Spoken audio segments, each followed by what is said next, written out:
どうも、ケントです。こんにちは、イバトです。エリゾナ出身です。こんにちは、シンです。メリーランド出身です。こんにちは、アルバートです。フロリダ出身です。So yeah, today we're gonna talk about what is difficult things to study Japanese and what are fun points to study Japanese. Okay. Already, yeah, I know you guys are good at speaking Japanese, so yeah, it's gonna be useful for Japanese learners. So, please give me any ideas, any advice, yeah, anything. Okay. Okay, じゃあ first of all, じゃあイベツさん。Well, just let me ask him. So, what is difficult for learning Japanese? For me, grammar. Mm-hmm. Okay, it's different than English, so I'm very used to our grammar, so trying to do new grammar is a little difficult. Mm-hmm. Yeah. So, how do you practice? Or how do you try to improve? I try to write sentences and read them to myself out loud until I'm comfortable saying them, comfortable with how the sentence structure works. Okay. Do you want to write down on the whiteboard? Okay, yeah, feel free to use the whiteboard too. Okay. So what about Shan-san? I think the most difficult part of learning Japanese as of now is I basically have to rewrite the way I think because for the longest time I've only known English. So there's a different way we pronounce every letter. It's also less letters. There's 26 letters in our alphabet. Meanwhile, Japanese has 3 alphabets. So it's trying to just wrap my head around the pronunciation.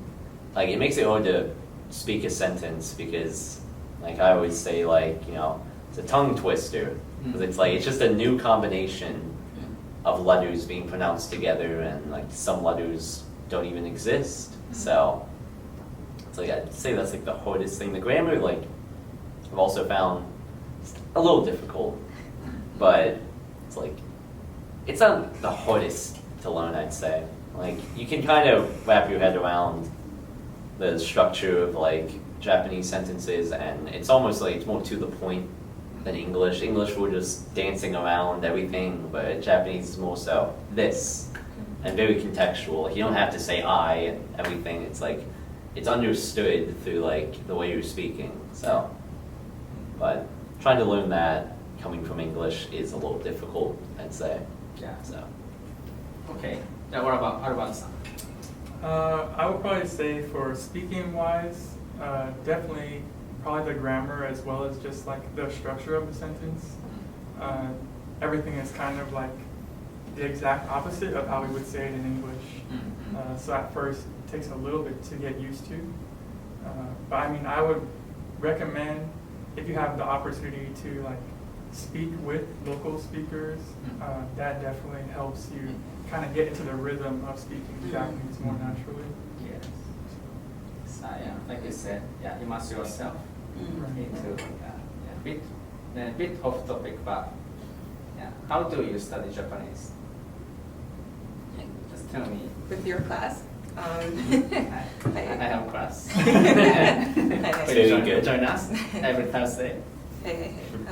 Taking classes, getting new words, learning how to build sentences, and then I like to, when I'm at home, talk to myself, just kind of saying what I am doing at the moment to try to practice getting used to thinking and speaking in Japanese more, so it's used more and more in my day life. Okay, so you do it every day? I try to do it every day. Okay, I try perfect. to. Yeah, nice. Nice.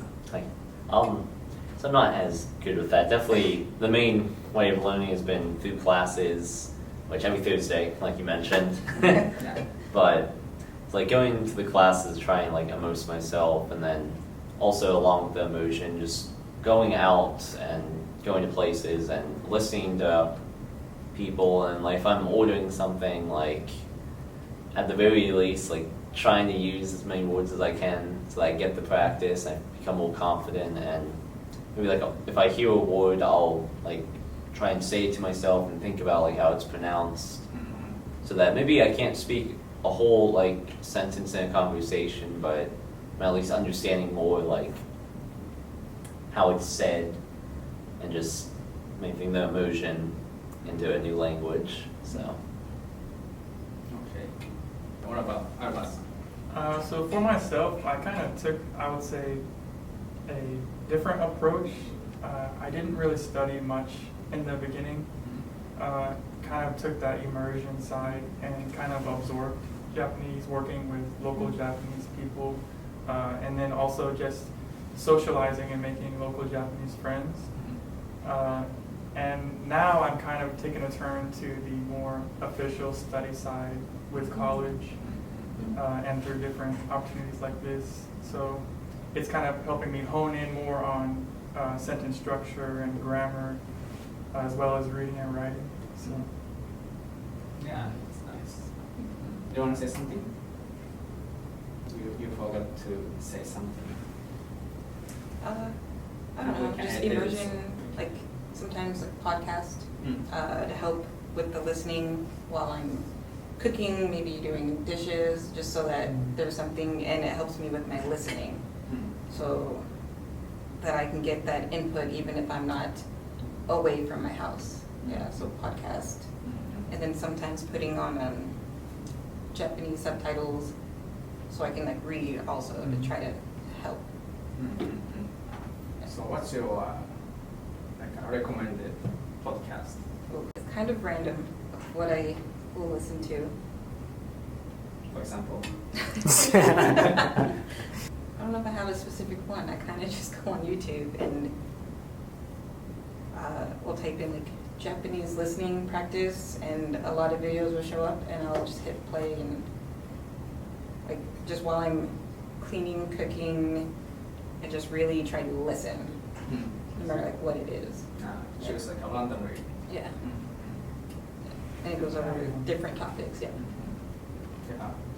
One that I would recommend is Okinawa specific, but it's Iyasasa Radio. It's a very interesting podcast because a lot of times it talks specifically about the cultural differences and mixtures here in Okinawa with America. So, and it also shares both English and Japanese during the podcast. Okay. What about Shen-san? Oh, I don't have any recommendations. I don't know any podcasts, but So, you're trying to visit local restaurants or places Yes. to communicate with local people. yes, I'm not very far along with that. So a long way to go before I can actually like truly like communicate. But it's like I try and at least like go to places that are like off the beaten path, where like it's gonna be more challenging because maybe like if it's a restaurant, the employees don't know much English. So they're not used to English customers coming in. So trying to at least order something is like step one, and then maybe like asking them more like how their day's going, how the week's gone, things like that. I feel that can definitely help, just at least with the conversational aspect of the learning. So Yeah. So do you think learning history, is good for also improving Japanese or visit historical sites? I personally like really enjoy visiting historical sites and like learning the history. That's like one of the biggest things that interests me about being here in Okinawa, is just to learn the history of this island people and all the things they've gone through over like several like centuries in the past up until now, to see like how it's defined them to this day, all the adversity that they've gone through, and yet here they remain. And it's just very interesting to learn about a culture so different from my own, but then to also see similarities at the same time.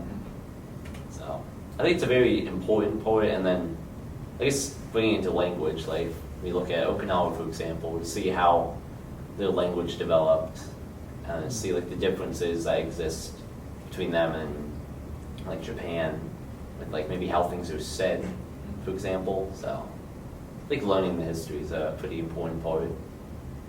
So So he knows about Gusku. Yeah, he often go to many Gusku, like castles in Okinawa. So if you want to know any Gusku, please ask Chen. yeah, be a tour guide.